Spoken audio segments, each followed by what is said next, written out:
এক অদ্ভুত রাষ্ট্রে আমাদের বসবাস। একটা শক্তি যায়, সরকারের অন্য শক্তি আসে, চরিত্রগত কোনো পার্থক্য থাকে না, মানুষের কাছে জবাবদিহিতা কোনো প্রয়োজন পড়ে না, যা ইচ্ছে করে যায় সরকারের দায়িত্বশীলরা। নতুন যে রাজনৈতিক দলটির সমন্বয়, ছাত্র সমন্বয়কদের মধ্যে থেকে আসার কথা শোনালেন শেখ হাসিনা। বলা বাহুল্য তার কথা মানেই অক্ষমতা, অসহায়ত্ব, যেটা দেখে খুব মজা পাই। আমি আগেও বহুবার বলেছি, সে কারণে তার বক্তব্য শুনি এবং এটা একটু বুঝতে চাই যে তিনি তার নেতাকর্মীদের কি বলতে চাইছেন। এবার অবশ্য একটা কল রেকর্ড যেটা উনি ফাঁস করিয়েছেন, ফাঁস করানো নিয়ে এগুলো। বাংলাদেশে ফিরতে চান সাবেক প্রধানমন্ত্রী শেখ হাসিনা এবং সেটি তার বক্তব্যে আমরা বারংবার পাই বা তার ভাষণে তিনি বারংবার বলেন যে তার মনটা দেশে পড়ে আছে, তিনি দেশে ফিরতে চান, এই আধার থাকবে না, সেটি তার ভাষ্যে। কিন্তু শেখ হাসিনার পক্ষে বাংলাদেশের রাজনীতিতে পুনরায় প্রাসঙ্গিক হয়ে ওঠা আসলেই অনেক টাফ একটি বিষয় এবং এটি অনেক কঠিন একটি বিষয়। কেন?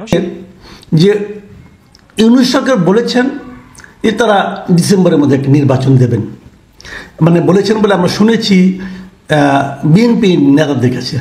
বিএনপি নেতাদের সঙ্গে একটা বৈঠক ছিল, সেই বৈঠক থেকে বের হয়ে তারা বলেছেন যে ডিসেম্বরের মধ্যে নির্বাচন হবে। এটা দুদিন আগের কথা। প্রশ্নটা হচ্ছে ডিসেম্বরে তো জাতীয় নির্বাচন হবে, এর আগে কি চলতি মাসেই পদত্যাগ করতে পারেন উপদেষ্টা নাহিদ? সবাই মোটামুটি এটা জানেন যে উপদেষ্টা নাহিদ ইসলাম, যিনি এখন তথ্য উপদেষ্টা হিসেবে নিয়োজিত আছেন, তিনি একটি নতুন রাজনৈতিক দলে যোগ দেবেন। আকার ইঙ্গিতে তিনি সেটি বলেছেন এবং বলেছেন যে তিনি আসসালামু আলাইকুম প্রিয় দর্শক, বর্তমান যে বাংলাদেশের পরিস্থিতি এবং প্রেক্ষাপট সৃষ্টি হয়েছে তারই আলোকে কিছু গুরুত্বপূর্ণ ভিডিও ফুটেজ নিয়ে হাজির হয়েছি। তাই বলবো দর্শক, যারা ভিডিওটি অন করেছেন না টেনে মনোযোগ সহকারে সম্পূর্ণ ভিডিওটি দেখবেন, তাহলে আজকের বিষয়টি বুঝতে পারবেন। তো চলুন দর্শক, ভিডিওর শুরুতেই যে কিছু অংশ বিশেষ দেখানো হয়েছে সেই ভিডিওগুলোর বিস্তারিত এখন দেখতে পাবেন। তার আগে বলবো, প্রতিদিনের আপডেট নিউজ দেখতে চ্যানেলটি সাবস্ক্রাইব করে রাখতে পারেন এবং ফেসবুক পেজ থেকে দেখলে পেজটি ফলো দিয়ে রাখতে পারেন। তো চলুন দর্শক, ভিডিওতে একটা লাইক দিয়ে ধারাবাহিকভাবে সম্পূর্ণ ভিডিওটি দেখে আসি। আবারও আমাদের কথা শোনালেন শেখ হাসিনা। বলা বাহুল্য তার কথা মানেই অক্ষমতা, অসহায়ত্ব, যেটা দেখে খুব মজা পাই। আমি আগেও বহুবার বলেছি, সে কারণে তার বক্তব্য শুনি এবং এটা একটু বুঝতে চাই যে তিনি তার নেতাকর্মীদের কি বলতে চাইছেন। এবার অবশ্য একটা কল রেকর্ড যেটা উনি ফাঁস করিয়েছেন, ফাঁস করানো নিয়ে এগুলো, সেটায় একটা আশার বাণী আছে তার কর্মীদের প্রতি। কোনো একজন কর্মী তাকে ফোন করেছেন, আমি মন্তব্যে অডিও কলটা দিয়ে দেব। তিনি যৌথ বাহিনীর অভিযানের কথা বলছেন এবং এটা গোপালগঞ্জের। আমি মনে করি, আমি সরকারের দৃষ্টি আকর্ষণ করছি, গোপালগঞ্জে সবচেয়ে কঠোর অভিযানটা চলা দরকার।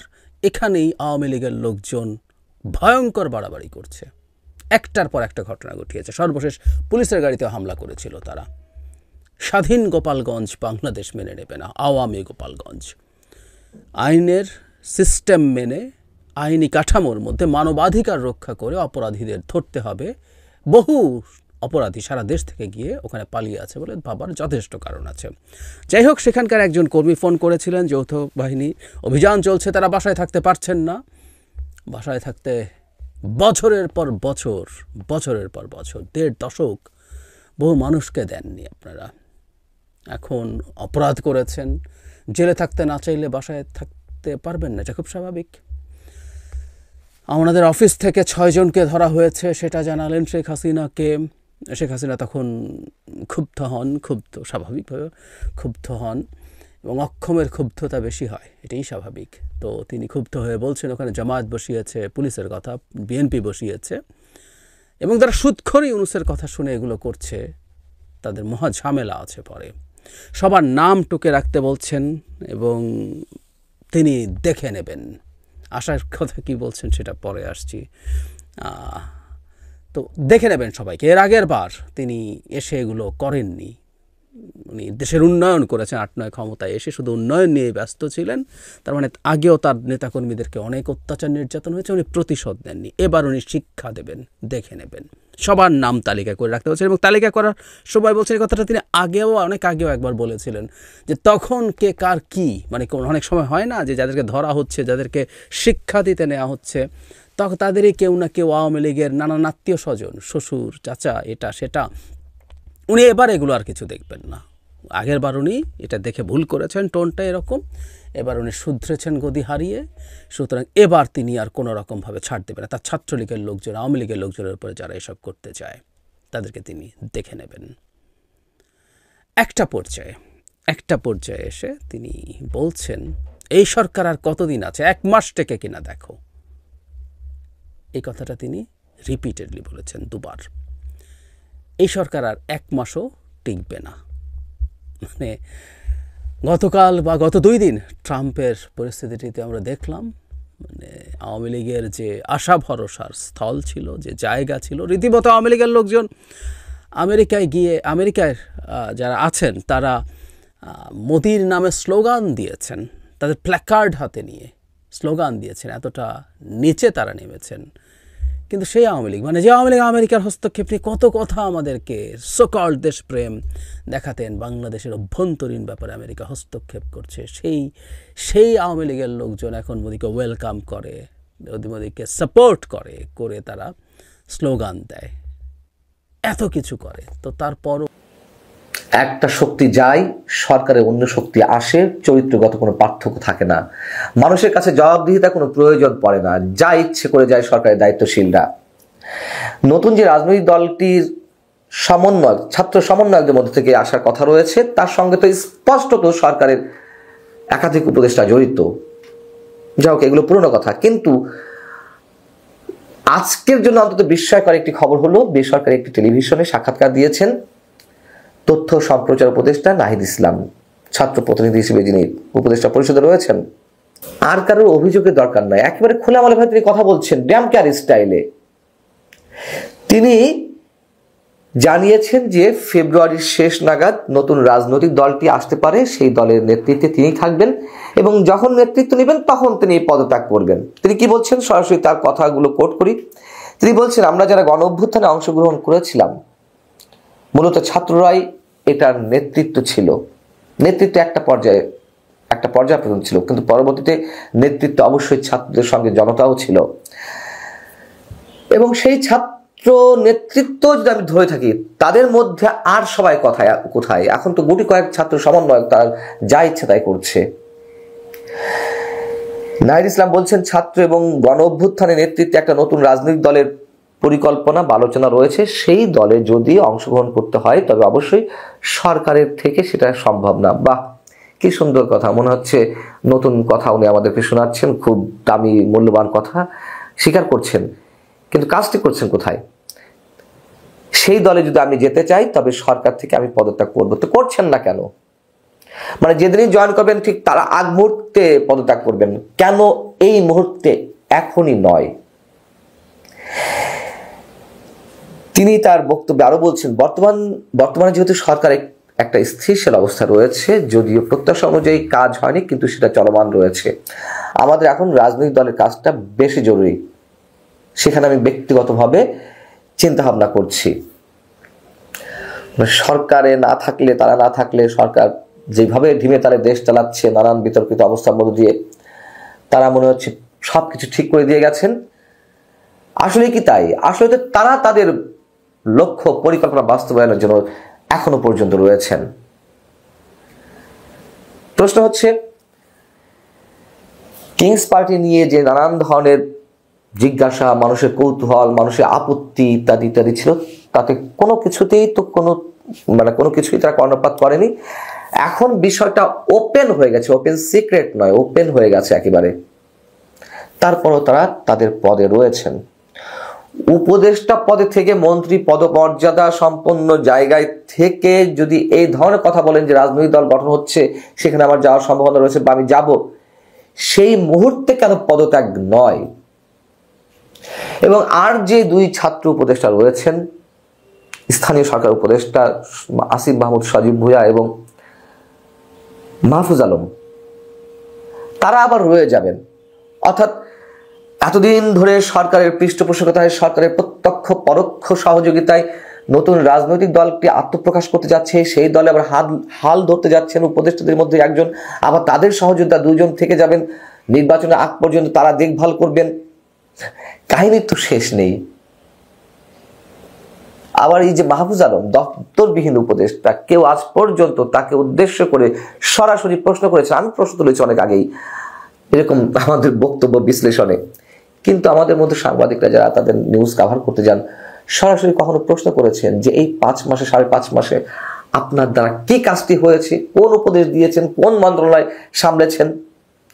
তিনি তো আছেন মাস্টার মাইন্ড অ্যাপ্লিকেশনের জন্য। বাংলাদেশে ফিরতে চান সাবেক প্রধানমন্ত্রী শেখ হাসিনা, এবং সেটি তার বক্তব্যে আমরা বারংবার পাই বা তার ভাষণে তিনি বারংবার বলেন যে তার মনটা দেশে পড়ে আছে, তিনি দেশে ফিরতে চান, এই আধার থাকবে না, সেটি তার ভাষ্যে। কিন্তু শেখ হাসিনার পক্ষে বাংলাদেশের রাজনীতিতে পুনরায় প্রাসঙ্গিক হয়ে ওঠা আসলেই অনেক টাফ একটি বিষয়, এবং এটি অনেক কঠিন একটি বিষয়। কেন সেই কঠিন বিষয়? কারণ 75-এর 15ই আগস্ট শেখ হাসিনা যে বড় দুর্ঘটনার মধ্য দিয়ে গিয়েছেন বা তার ব্যক্তিগত জীবনে যে লসের মধ্য দিয়ে তিনি গিয়েছেন, সেই সহানুভূতি শেখ হাসিনা পুরোপুরি নিজের পক্ষে নিয়ে যেতে পেরেছেন, বা মানুষ শেখ হাসিনার প্রতি সহানুভূতিশীল ছিল, এবং সে কারণে 81 সালে শেখ হাসিনা ফিরে এসেছিলেন। শেখ হাসিনা 81 সালে ফিরে এসেছিলেন কারণ শেখ হাসিনা বিপক্ষে কোনো অভিযোগ ছিল না তখন। শেখ হাসিনা তখন একজন এতিম, একজন নারী। শেখ হাসিনা তখন বঙ্গবন্ধুর এতিম কন্যা হিসেবেই বাংলাদেশের মাটিতে পা রেখেছিলেন, এবং শেখ হাসিনার জীবনের যে স্বজন হারানোর বেদনা, সেই বেদনা মানুষের মনোজগতে তখনকার সময় অনেক বেশি প্রভাব ফেলেছিল, এবং শেখ হাসিনা একজন আনকোরা নতুন রাজনীতিবিদ হিসেবে বাংলাদেশের মাটিতে এসেছিলেন, এবং মানুষ তাকে স্বাগত জানিয়েছিল। দীর্ঘ লড়াই সংগ্রামের পর শেখ হাসিনা 96 সালে তার দলকে ক্ষমতায় নিয়ে যেতে সমর্থ হয়। 2001-এ যদিও তার পতন ঘটে আবারও। 2008-এ নির্বাচন, 29 ডিসেম্বর নির্বাচনে শেখ হাসিনা আবারও ক্ষমতা অধিগ্রহণ করে। এরপর থেকেই শেখ হাসিনার ক্ষমতার দীর্ঘ যে পথ চলা, সেই পথ চলায় এমন কিছু ঘটনা ঘটেছে যে ঘটনাগুলোতে শেখ হাসিনা নিজেও বারংবার প্রশ্নবিদ্ধ হয়েছেন এবং এখনও হচ্ছেন। শেখ হাসিনা ক্ষমতা আরোহণের কয়েকদিনের মধ্যেই ঘটে বিডিআর হত্যাকাণ্ড, এবং সেই বিডিআর হত্যাকাণ্ড, সেই সমালোচনা, সেই আলোচনা, সেই ঘটনার রহস্য সবকিছু এখনও একই রকমভাবে চলছে এত বছর পরে এসেও। এরপরে ঘটে সাগর রনির হত্যাকাণ্ড। সাবেক স্বরাষ্ট্রমন্ত্রী, যিনি প্রয়াত, তিনি বলেছিলেন যে 48 ঘন্টার মধ্যে তাদের খুঁজে বের করা হবে। সে 48 ঘন্টা এত বছর হয়ে গেল, এখনও কোনো কুলকিনারা পাওয়া যাচ্ছে না। এখন সোশ্যাল প্ল্যাটফর্ম আমরা দেখতে পাচ্ছি, সেখানেও শেখ হাসিনা যোগসাজশের কথা আমরা দেখতে পাচ্ছি। এই যে বড় বড় অভিযোগগুলোর পর হেফাজতের চাপলা চত্বর হেফাজতের কাণ্ড, সেখানে শেখ হাসিনার বিরুদ্ধে অভিযোগ যে অনেক মানুষকে গুম করে ফেলা হয়েছে, যদিও সেগুলো কোনো প্রমাণ এখনো জাতির সামনে হাজির হয়নি। এরপরেও শেখ হাসিনা নানান ধরনের বিপদসংকুল পথ তিনি পাড়ি দিয়েছেন। 14, 18, 24-এর 3টা ইলেকশন তিনি করেছেন। সবশেষ 5, 6, 7 বছরে শেখ হাসিনাকে আসলে খুব বড় কোনো চ্যালেঞ্জ মোকাবেলা করতে হয়নি বাংলাদেশের রাজনীতিতে। 18 সালে কোটা আন্দোলনের পরে খুব বেশি চ্যালেঞ্জের মুখে আসলে পড়তে হয়নি শেখ হাসিনাকে। হ্যাঁ, বিএনপি বিরোধী দলে ছিল বা বিরোধীর রাজপথে বিরোধী দলের ভূমিকায় ছিল, যদিও সংসদে এরকমভাবে তাদের উপস্থিতি ছিল না। শেখ হাসিনা সেগুলো মোকাবেলা করেছেন। নির্বাচনের আগেও, 24 নির্বাচনের আগে 28 অক্টোবর অনেক বড় একটি সমাবেশ করেছিল বিএনপি, এবং সেই সমাবেশটিও আসলেই শেখ হাসিনা দারুণভাবে মোকাবেলা করেছিলেন, এবং বিএনপি পুরোপুরিভাবে বেকুব হয়ে গিয়েছিল যে মিয়ান আরিফি নামে একজনকে তাদের নয়াপল্টনের কার্যালয় থেকে সংবাদ সম্মেলন করতে দিয়ে, যে জো বাইডেনের উপদেষ্টা হিসেবে তিনি এসেছেন, মিয়ান আরিফি নামে একজন, এবং তখনও শেখ হাসিনা সফল হয়ে গিয়েছিলেন। কিন্তু 24 জুলাই আগস্টের আন্দোলনে শেখ হাসিনার চূড়ান্ত পরাজয় ঘটে, এবং সেখানে শেখ হাসিনা একেবারে নাস্তানাবুদ হয়ে পড়েন। এখন শেখ হাসিনা দেশে ফিরতে চান, কিন্তু এই দেশে ফিরতে চাওয়া, 81 সালে শেখ হাসিনা দেশে ফিরতে চাওয়ার মধ্যে ব্যাপক ফারাক রয়েছে। 81 সালে শেখ হাসিনা কেমন ছিলেন সেটা তো বললাম, একজন এতিম অসহায় নারী ছিলেন, যার পিতা ছিলেন শেখ মুজিবুর রহমান, বঙ্গবন্ধু শেখ মুজিবুর রহমান। সেই শেখ হাসিনার প্রতি মানুষের সহানুভূতি ছিল, আনকোরা একজন রাজনীতিবিদ। এবং তখনকার সময়ে যারা প্রধানতম রাজনীতিবিদ ছিলেন তারা অনেকেই ভাবেননি যে শেখ হাসিনা একসময় এই পর্যায়ে পৌঁছাতে পারেন, কারণ বাংলাদেশের রাজনীতিতে শেখ হাসিনা নারী হিসেবে শেখ হাসিনা এসেছেন, এরপরে বেগম খালেদা জিয়া এসেছেন। এরকমভাবে একটা দলের প্রধান হয়ে কেউ তারা ডিসেম্বরের মধ্যে একটা নির্বাচন দেবেন মানে বলেছেন বলে আমরা শুনেছি।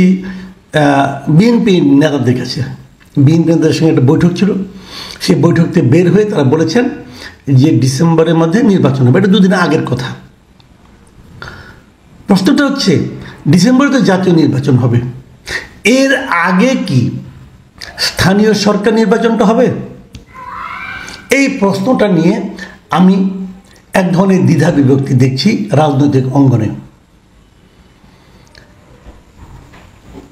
জামাতে ইসলাম বলছেন যে তারা স্থানীয় সরকার নির্বাচনটা আগে হোক এবং সেটা অন্তর্বর্তীকালীন সরকারের অধীনেই হোক। জামাতে ইসলামের যিনি সেক্রেটারি জেনারেল মিয়া গোলাম পরোয়ার কয়েকদিন আগে, দুদিন আগে উনি নির্বাচন কমিশনের সঙ্গে দেখা করতে গিয়েছিলেন। সেখান থেকে বের হয়ে এসে তিনি সাংবাদিকদের এই কথাটা বলেন। এটাই তাদের দলের অবস্থান বলেও তিনি জানান। আর বিএনপির নেতারা স্পষ্টভাবে বলেছেন 10 ফেব্রুয়ারি যখন উনি যমুনায় গিয়ে প্রধান উপদেষ্টার সঙ্গে দেখা করলেন, দেখা করে ওখান থেকে বের হয়ে উনি সাংবাদিকদের বললেন, স্পষ্ট বলেছেন যে আমরা স্থানীয় সরকার নির্বাচনের বিষয়ে একমত হব না। আগেও বলেছি, এখনও বলছি, জাতীয় নির্বাচনের আগে স্থানীয় সরকারের নির্বাচন হবে না। মানে হবে না, চাই না, হওয়া উচিত না, এগুলি না, কিন্তু হবে না। কেন হবে না? লজিকটা কি? অথবা কেন হবে, লজিকটা কি? কেউ কিন্তু লজিক দেয় না, কেউ কিন্তু কারণটা, আমি অনেক খুঁজেছি গত কয়েকদিনে, কেউ কারণটা বলে না। বিএনপির এক কথা, আগে জাতীয় নির্বাচন, তার আগে নির্বাচনটা হবে না। হ্যাঁ, বিএনপির একজন একটা লজিক দিয়েছেন, সেই লজিকটা দিয়ে বলেছেন বিএনপির অনেক নেতা, ওটা নাম ধরে আমি পাইনি, আমি একটা পত্রিকার একটা রিপোর্ট পড়লাম, সেখানে লেখা হয়েছে যে বিএনপির অনেক নেতা মনে করেন স্থানীয় সরকার নির্বাচন আগে হলে সেই জনপ্রতিনিধিদের বৈষম্য বিরোধী ছাত্র আন্দোলন ও জাতীয় নাগরিক কমিটির নতুন দল গঠনের ক্ষেত্রে তৃণমূলের ভিত্তি হিসেবে ব্যবহার করার চেষ্টা হতে পারে। কারণ যেহেতু নতুন দল গঠনের সরকারের সহযোগিতা থাকতে পারে এমন অভিযোগ রয়েছে। মানে মোট কথা হলো, যদি আগে স্থানীয় সরকার নির্বাচনটা হয়ে যায় তাহলে ছাত্রদের যে নতুন দল গঠন হচ্ছে সেই দল গঠনের ক্ষেত্রে এই নির্বাচিত স্থানীয় সরকারের যারা নাকি লিডার হবেন তারা সরকারকে হেল্প করবেন এবং নতুন দলটাকে হেল্প করবেন। এই জন্য বিএনপি নির্বাচন চায় না। মানে এত হাস্যকর যুক্তি এত বড় একটা দল কি করে দেয়, এটা আমি বুঝি না। এটা আমি বুঝি, এটা আমার বুঝে আসে না। আমি নিজে পার্সোনালি মনে করি যে আমরা কেন একটা অন্তর্বর্তী সরকারের অধীনে নির্বাচন চাই, এই কথাটাকে পরিষ্কার করেন। গত 16 বছর ধরে বিএনপি কিন্তু একটা কথা বলে এসেছিল যে একটা নির্দলীয় তত্ত্বাবধায়ক সরকারের অধীনে নির্বাচন চান না। কেন চান? মূল ফর্মুলাটা কি? কারণ ওনারা মনে করেন যদি সরকারে যে থাকে সে চাইলে নির্বাচনে প্রভাব বিস্তার করতে পারে। সরকার চাইলে, নির্বাচন কমিশন যেমনই হোক না কেন, সরকার চাইলে নির্বাচন কমিশনকে প্রভাবিত করতে পারে, নির্বাচনকেও প্রভাবিত করতে পারে। যে কারণে তারা সবাই নির্বাচনটা একটা অন্তর্বর্তীকালীন অথবা তত্ত্বাবধায়ক অথবা নির্দলীয় সরকারের অধীনে হোক, এটা তারা সবসময় চেয়ে এসেছে। জামাত চেয়েছে, বিএনপি চেয়েছে, আওয়ামী লীগ ছাড়া সবাই চেয়েছে। গত 15 বছর ধরে বিএনপি এটা নিয়ে আন্দোলন করছে। তাহলে ভাই, স্থানীয় সরকারের জন্য এই ফর্মুলা প্রযোজ্য হবে না কেন? স্থানীয় সরকারও তো একটা দলীয় সরকার প্রভাব বিস্তার করতে পারে। তো কেন স্থানীয় সরকারও একটা নির্দলীয় সরকারের অধীনে হবে না এই নির্বাচনটা? কেন হবে না বলেন, ব্যাখ্যা করেন। এই প্রশ্নটা আমি বিএনপি নেতাদের কাছে করছি। তার মানে আপনাদের মতলব হলো যে আপনারা যখন নির্বাচিত হবেন, হওয়ার পর পুরো স্থানীয় সরকারে। আরেকটি খবরের প্রতি দৃষ্টি আকর্ষণ করছি। চলতি মাসেই পদত্যাগ করতে পারেন উপদেষ্টা নাহিদ। সবাই মোটামুটি এটা জানেন যে উপদেষ্টা নাহিদ ইসলাম, যিনি এখন তথ্য উপদেষ্টা হিসেবে নিয়োজিত আছেন, তিনি একটি নতুন রাজনৈতিক দলে যোগ দেবেন। আকার ইঙ্গিতে তিনি সেটি বলেছেন এবং বলেছেন যে তিনি তার পদে থেকে তিনি কোনো রাজনৈতিক দলে যোগ দেবেন না, তিনি পদত্যাগ করেই যোগ দেবেন। আর সেটা কবে? অনেকে বলছেন যে এই যে সপ্তাহটা আসছে এটাই হচ্ছে উনি পদত্যাগ করবেন। মোটামুটি সব প্রস্তুতি তিনি নিচ্ছেন এমনটাই ধারণা, কেননা এখন যে সংলাপ শুরু হয়েছে সেখানে বিএনপি বিশেষ করে তাদের একটা মূল বিষয় হচ্ছে যে সরকারে থেকে কয়েকজন তারা রাজনৈতিক দলের সঙ্গে যুক্ত হচ্ছে, তৎপরতা চালাচ্ছে, ফলে অন্তর্বর্তী সরকারের নিরপেক্ষতা নিয়ে একটা প্রশ্ন আছে।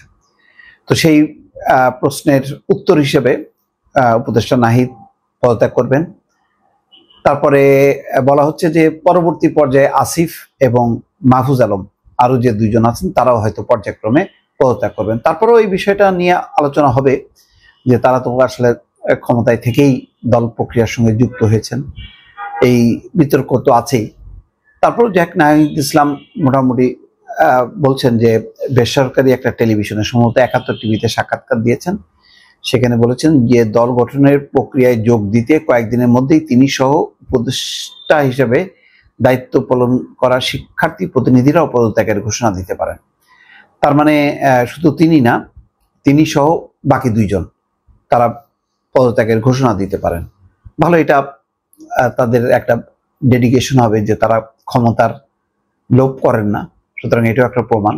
আর নতুন একটা চ্যালেঞ্জ যে ছাত্রদের নিয়ে একটা নতুন রাজনৈতিক শক্তি গড়ে তোলা, তারাই আসলে গণঅভ্যুত্থানের নেতৃত্ব দিয়েছে, এটা সত্য। পেছনে জামাত থাকুক, বিএনপি থাকুক, যাই থাকুক না কেন, মূল লিডার হিসেবে বা একেবারে ঘোষণা দিয়েছে একেবারে প্রতিষ্ঠিত হিসাবে একেবারে সম্মুখ সারিতে তারাই ছিলেন। পেছনে হয়তো অনেক রাজনৈতিক শক্তি ছিল, সেখানে হয়তো বিএনপির সংখ্যাটা বেশি ছিল, জামাতের সংখ্যাটা বেশি ছিল, কিন্তু এই আন্দোলনের পতন আন্দোলনের সূচনা ছাত্ররা করেছে এবং নাহিদ ইসলাম, আসিফ মাহমুদ, সার্জিস আলম, হাসনাত আবদুল্লাহ, এই ব্যাপারে কোনো সন্দেহ নাই, এটা হলো ইতিহাসের অংশ, তারাই ইতিহাসের অংশ হয়ে গেছেন, এটা হলো বাস্তবতা।